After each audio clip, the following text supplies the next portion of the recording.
Selamat pagi teman-teman. Perkenalkan, nama saya Ninyaman Rahayu Sriwidani dari kelas 9H nomor absen 28. Hari ini saya akan mempresentasikan tentang perdagangan internasional ilmu pengetahuan sosial terpadu ekonomi kelas 9.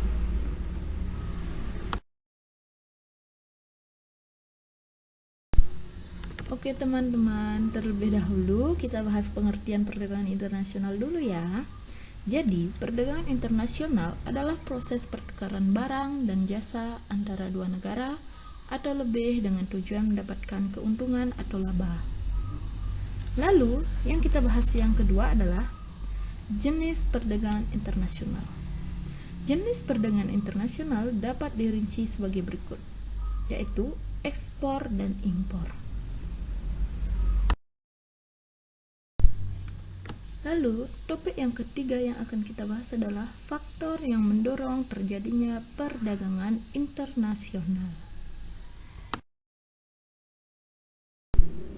Jadi, inilah faktor pendorong terjadinya perdagangan internasional. Ada 6 faktor pendorongnya, yaitu 1. Perbedaan sumber daya alam yang dimiliki oleh setiap negara. Sumber daya alam yang dimiliki oleh setiap negara berbeda-beda, sehingga apa yang dihasilkan juga berbeda. Dengan adanya perbedaan tersebut, maka negara yang tidak memiliki sumber daya alam yang sama akan bekerja sama dalam kegiatan perdagangan untuk dapat saling mencukupi kebutuhannya. Yang kedua adalah perbedaan tingkat kualitas sumber daya manusia. Suatu negara yang mempunyai sumber daya manusia yang dilihat, terutama dari segi kualitas, maka akan menghasilkan barang dan jasa dengan mutu atau kualitas yang lebih baik. Yang ketiga adalah perbedaan ilmu pengetahuan dan teknologi. Negara yang lebih menguasai ilmu pengetahuan dan teknologi akan mampu memproduksi barang dan jasa lebih banyak dan efisien dibanding negara yang tidak menguasai. Yang keempat adalah perbedaan budaya suatu bangsa.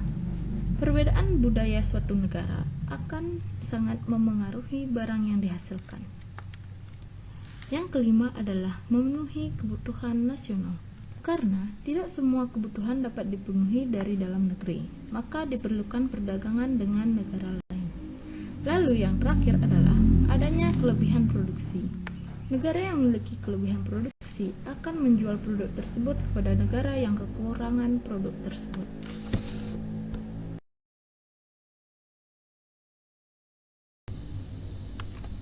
Topik yang keempat yang akan kita bahas adalah manfaat perdagangan internasional.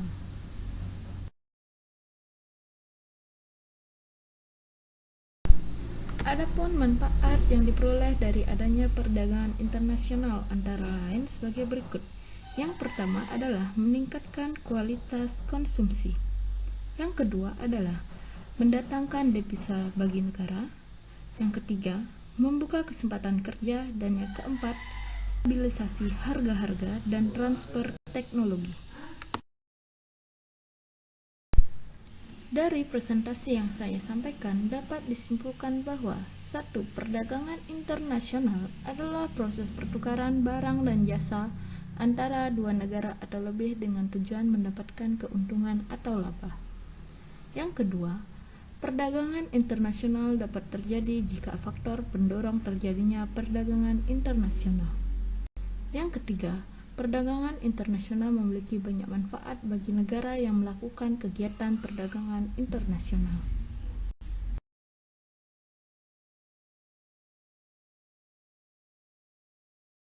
Sekian presentasi saya hari ini, saya ucapkan terima kasih.